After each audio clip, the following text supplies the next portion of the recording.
Morning my dear students. आज का जो वीडियो है वो मोशन के जो न्यूमेरिकल चल रहे थे उनमें हम आगे बढ़ते हैं। ये फोर्थ न्यूमेरिकल करते हैं। ये न्यूमेरिकल देखेंगे, ध्यान से पढ़ेंगे। A stone is thrown in vertically upward direction, मतलब है वर्टिकली अपवर्ड मतलब ऊपर की ओर कोई स्टोन फेंका गया with a velocity of 5 metre per second. उसको 5 मीटर पर सेकंड की वेलोसिटी शुरुआत में दी गई है। तो ऊपर की ओर कोई स्टोन फेंका गया है और इनिशियल वेलोसिटी क्या देगी 5 metre per second. If acceleration of the stone during its motion is 10 metre per second square in downward direction. जब स्टोन ऊपर की तरफ जाएगा तो उसकी वेलोसिटी घटती जाएगी। एक टाइम जाके क्या हो जाएगी, लास्ट में यहाँ पे जाके लास्ट में क्या हो जाएगी, बी 0 हो जाएगी फाइनली। होता ही है जनरल कंडीशन, सब लोग जानते हैं इस बात को। इसका मतलब एक्सेलरेशन नीचे की ओर लग रहा था नेगेटिव डायरेक्शन में, तो इसलिए ए यहाँ पे क्या होगा, नेगेटिव होगा 10 मीटर पर सेकंड स्क्वायर। हमें यू दे रखा है, ए दे रखा है, वी दे रखा है। तो लास्ट में क्या पूछा है, what will be the height attend of the stone. Height मतलब एस पूछा है, एच या एस। तो ऐसा कोई फॉर्मूला इसमें वेलोसिटी, दोनों वेलोसिटी हो, एक्सेलरेशन और एस हो, वो फॉर्मूला है थर्ड इक्वेशन ऑफ मोशन। तब लिखेंगे using third equation of motion क्या है, v square equal to u square plus 2as।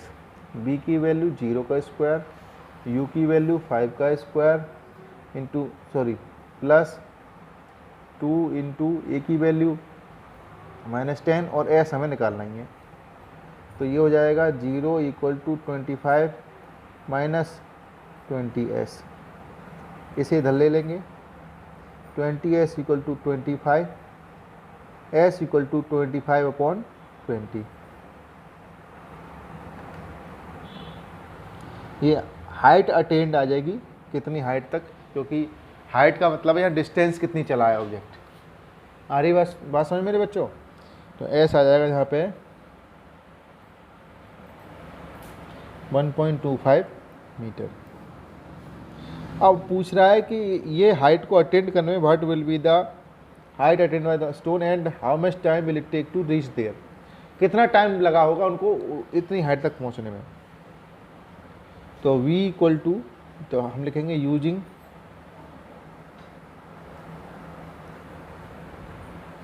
First इक्वेशन ऑफ मोशन, क्योंकि इसमें टाइम का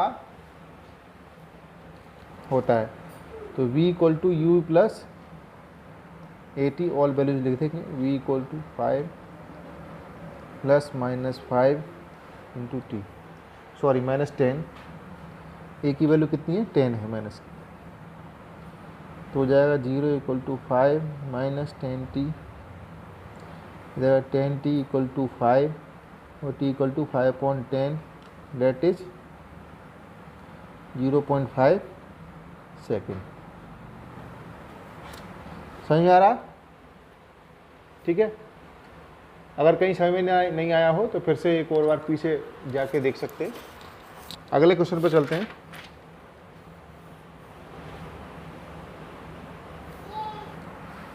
An athlete completes one round of a circular track of diameter 200 meter in 40 second. कोई एथलीट है circular track पर भाग रहा है, तो एक राउंड यानी कि यहीं से शुरू किया, यहीं पे एक राउंड करता है कितने सेकंड में, 40 सेकंड में। एक राउंड की अगर डिस्टेंस पता करने की प्रयास किया जाए तो वो कितना होता है, 2πr होता है। तो हम लिखेंगे distance covered in one round, जो क्या है 2πr। क्योंकि डिस्टेंस और हमें टाइम, हमें एक राउंड का पता है 40 सेकंड, डिस्टेंस और टाइम होगा तो स्पीड पता चल जाएगी ना ऑब्जेक्ट की। बात समझ में आ रही नहीं आ रही। तो 2 इंटू पाई और डायमीटर इसका दे रखा था पहले ही, इन्होंने डायमीटर दिया, डायमीटर 200 मीटर। तो r हो जाएगा d/2 200/2 100 मीटर। तो यहाँ लगा देंगे 100, तो यह 200 पाई, यानी कि एक जो वो है, एक सर्कुलर ट्रैक का जो रास्ता कवर करेगा कोई, उसका डिस्टेंस कितना कवर करेगा, 200 पाई करेगा। अगर मैं स्पीड निकालने का प्रयास करूँ तो स्पीड होता है डिस्टेंस अपॉन टाइम जो कि क्या है 200 पाई अपॉन कितना सेकेंड है 40 सेकेंड, हो जाएगा 5 पाई मीटर पर सेकेंड। ये स्पीड आ गई ऑब्जेक्ट मतलब एथलीट की। अब इसमें पूछा गया है कि what will be the distance covered and displacement at the end of 2 minute 20 second. पहले तो मेरे बच्चों ध्यान दो यहाँ पे कि इसमें जो है सबसे पहले बता दिया गया कि कोई भी ऑब्जेक्ट जो है एक राउंड ऑब्जेक्ट नहीं, कोई भी एथलीट एक राउंड कंप्लीट करता है 40 सेकंड में। तो ये इसलिए बताया गया कि एथलीट की पहले एक्चुअल स्पीड पता कर लीजिए किस स्पीड से एथलीट दौड़ता है। तो स्पीड पता करने के लिए हमें डिस्टेंस अपॉन टाइम करना होता है। तो डिस्टेंस क्या है, अगर सर्कुलर ट्रैक की डिस्टेंस हमें निकालनी पड़ती है तो वो सरकमफ्रेंस होती है। क्या होती है? सरकमफ्रेंस। अब बच्चों मेरे आपने सरकमफ्रेंस तो पढ़ाई होगा 8वीं क्लास में 8th क्लास में, तो वो क्या होती है 2 पाई आर। तो 2 पाई आर में आर मैंने यहाँ से निकाला, आर यहाँ लग दिया 200 पाई 200 पाई मीटर क्या हो जाएगा, ये सरकमफ्रेंस है या फिर डिस्टेंस कवर है एक राउंड में। बात समझ में आया? अब यही डिस्टेंस कवर अपॉन टाइम जब करूँगा तब उसकी स्पीड निकल के आ जाएगी 5 पाई मीटर पर सेकेंड आगे। ठीक है, इसी स्पीड को मानक मानते हुए हम क्या करेंगे कि हम निकालेंगे 2 मिनट 20 सेकंड में ऑब्जेक्ट कितना डिस्प्लेसमेंट है, कितना डिस्टेंस चलेगा। तो हम निकालेंगे टाइम ऑफ एथलीट कितना है 2 मिनट 20 सेकंड। इसको सेकंड में कवर कर लो, 2 × 60 + 20 140। तो एथलीट ने कितना टाइम लिया? 140 सेकंड लिया। तो 140 सेकंड में एथलीट जो है कितना डिस्टेंस कवर करेगा, कितना डिस्प्लेसमेंट कवर करेगा, ये हमें निकालना है यहाँ पे। तो हमारे पास अभी टाइम आ गया, स्पीड आ गई। टाइम और स्पीड में डिस्टेंस कवर निकालने के लिए distance equal to distance covered by athlete in 140 second. तो क्या हो जाएगा? Speed into time. तो मेरे बच्चों स्पीड यहाँ पर कितनी है मैंने निकाली थी 5 पाई और टाइम कितना है 140 सेकेंड। तो हो जाएगा 700 पाई। क्या आ जाएगा? 700 पाई। अगर उसको पाई का वैल्यू यहाँ रखेंगे हम 722/7, तो क्या आएगा 2200 मीटर की। क्या है? डिस्टेंस पूछा था ना उसने कि what will be the distance covered and displacement at the end of 2 minute 20 second. तो 2 मिनट 20 सेकंड कितना है? 140 सेकंड के अंदर उसने कितना डिस्टेंस कवर किया, एक आंसर तो हमारा आ गया। ठीक है, दूसरा इसने डिस्प्लेसमेंट कितना हुआ होगा। डिस्प्लेसमेंट के लिए थोड़ा सा हमको टेक्निकल माइंड यहाँ पर लगाना पड़ेगा। मेरे बच्चों ज़रा ध्यान से सुनिएगा। देखो 700 पाई चलाया उन्होंने, हम इस 700 पाई पे जाएंगे क्योंकि हमने पहला डिस्टेंस। अच्छा, एक राउंड में कितना पाई होता है? 200 पाई होता है। यानी कि मैं अगर यहाँ से शुरू करूँ तो यहाँ से चल के आऊँ यहाँ तक, ध्यान से देखिएगा, मैं यहाँ से शुरू करूँ और घूम के पूरा मैं यहाँ तक आ जाऊँ तो कितना 200 पाई। फिर से घूमूंगा तो कितना हो जाएगा 400 पाई। फिर से घूमूंगा कितना जाएगा 600 पाई। और फिर कितना बचा? 700 पाई चलाना टोटल। तो ये यहाँ से आधा ही चल पाएगा, तो कितना हो जाएगा 100 पाई। अब आधा एक्चुअल में क्या होगा? ये डायमीटर दूरी पर ही होगा। तो एक डिस्प्लेसमेंट एक्चुअल होता क्या है? इनिशियल पॉइंट और फाइनल पॉइंट के बीच की डिस्टेंस को हम डिस्प्लेसमेंट कहते हैं। ये बात मैंने आपको बताई थी पहले, आप फिर से समझिए मेरे बच्चों। 140 सेकंड में 140 सेकंड मतलब 2 मिनट 20 सेकंड में ऑब्जेक्ट कितना डिस्टेंस कवर करेगा और कितना डिस्प्लेसमेंट होगा। तो डिस्टेंस कवर करने के लिए पहले मेरे को स्पीड मालूम होना चाहिए। ऑब्जेक्ट की स्पीड मैंने निकाली यहाँ से डिस्टेंस अपॉन टाइम से, तो क्या आ गई 5 पाई मीटर पर सेकंड आ गई। टाइम कितना आ गया? 140 सेकंड हो गया। तो टाइम जो है मैंने स्पीड इंटू टाइम से उसका क्या निकाल लिया? स्पीड इंटू टाइम से क्या निकाल लिया मैंने? ये डिस्टेंस कवर निकाल लिया। अब डिस्टेंस को मैंने एक्चुअल वैल्यू देने के लिए पाई का वैल्यू लिख दिया, मैं 7 काट दिया तो 2200 मीटर आ गया। अब मैं ये देखूंगा कि ऑब्जेक्ट का डिस्प्लेसमेंट कितना है। डिस्प्लेसमेंट के लिए इनिशियल पॉइंट कोई ना कोई मानो कहीं से शुरुआत हुई होगी ऑब्जेक्ट की। कहाँ से? यहाँ शुरू हुई एथलीट की। तो एथलीट कितना चला? 700 पाई मीटर चला है। तो एक राउंड में कितना चलेगा मैं पहले ही जानता हूँ कितना चलेगा, 200 पाई, क्योंकि मैं निकाल चुका हूँ एक राउंड की डिस्टेंस कवर है 200 पाई है। तो एक राउंड चला गया 200 पाई, दूसरा राउंड चला गया 400 पाई, तीसरा राउंड चला गया 600 पाई और कितना बचा 100 पाई और बचा, फिर हमारे पास कोई 700 पाई टोटल चला है ना, तो ये चल के आधा चल के आ जाएगा क्योंकि 200 पाई टोटल है, तो आधा चलेगा, तो आधा यानी कि कितने दूरी पर होगा, ये इनिशियल और फाइनल पॉइंट डायमीटर होगा। तो हम लिखेंगे displacement of the object is, क्या होगा,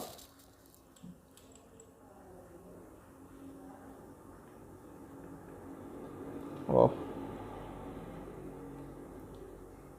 एथलीट इक्वल टू कितना डायमीटर है हमारा 200 मीटर।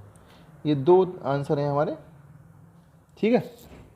आप लोगों को मेरे बच्चों समझ में आ गया होगा, नहीं तो दोबारा वीडियो देख लीजिए क्योंकि मैं 2 बार वीडियो में ही समझा दिया है, ठीक है। ये क्वेश्चन बड़ा ही इंपॉर्टेंट है, एग्जाम में आता है क्वेश्चन, मैं दूंगा भी इसे, ऐसे बार बार करिए, ठीक है। अगले क्वेश्चन पे चलते हैं।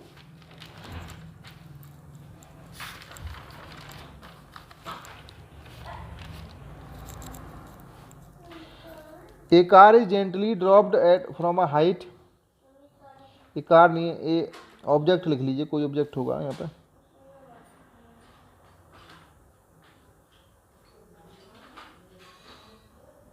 ऑब्जेक्ट लिख लीजिए, ऑब्जेक्ट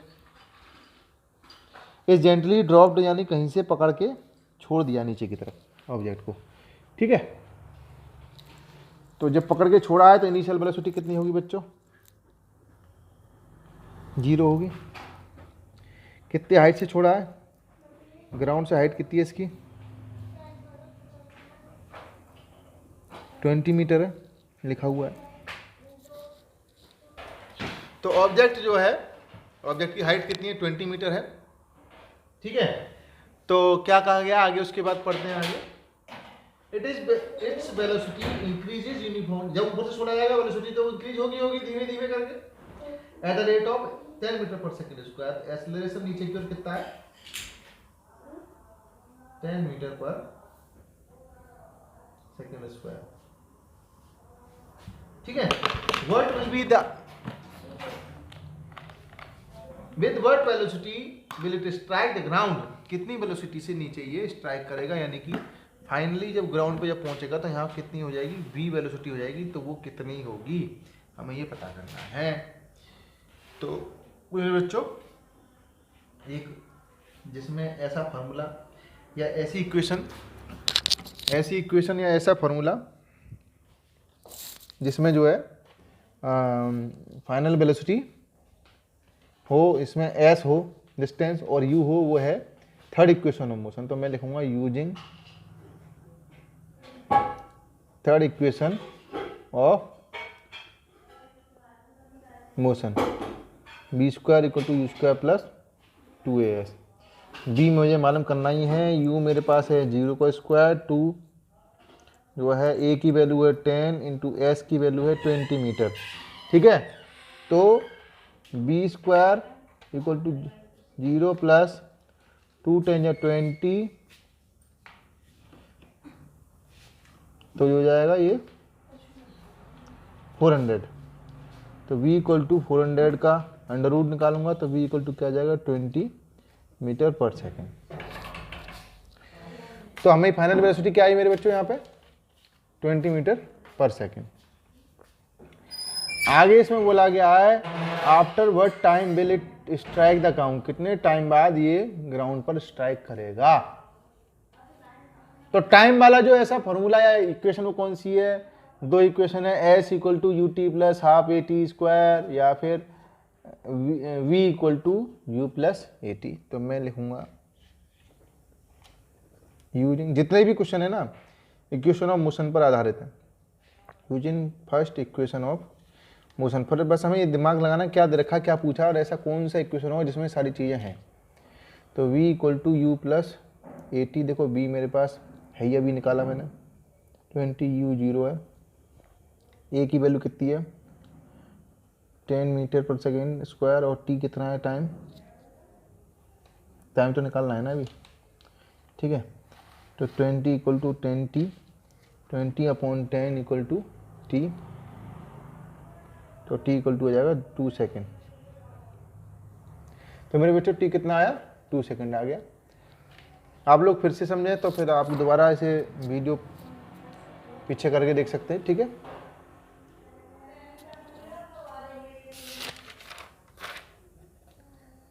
एक और question, a motor boat starting from the rest on a lake accelerates in a straight line at a constant rate of 3 metre per second square. Rest से कोई मोटर बोट जा रही है, रेस्ट में, तो इसका हो गया u बराबर 0, और एक्सेलरेट कर रही है, एक्सेलरेशन कितना है 3 मीटर पर सेकेंड स्क्वायर। ठीक है, कितने सेकंड के लिए गई है, टाइम इक्वल टू 8 सेकंड। ठीक है, how far does it take to travel during this time, कितना दूरी भी है इसने चला होगा। तो पहले तो फाइनल वेलोसिटी हमें मालूम नहीं है, दूरी वाले जो फॉर्मूले हैं इसमें, एक तो सेकंड इक्वेशन ऑफ मोशन है s equal to u t plus half a t square.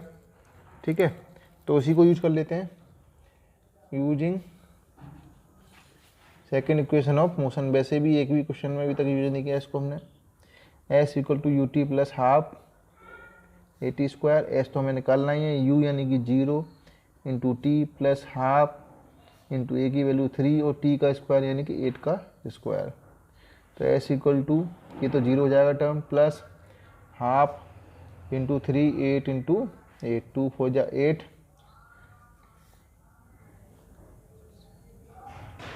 96 metre S की वैल्यू आ गई।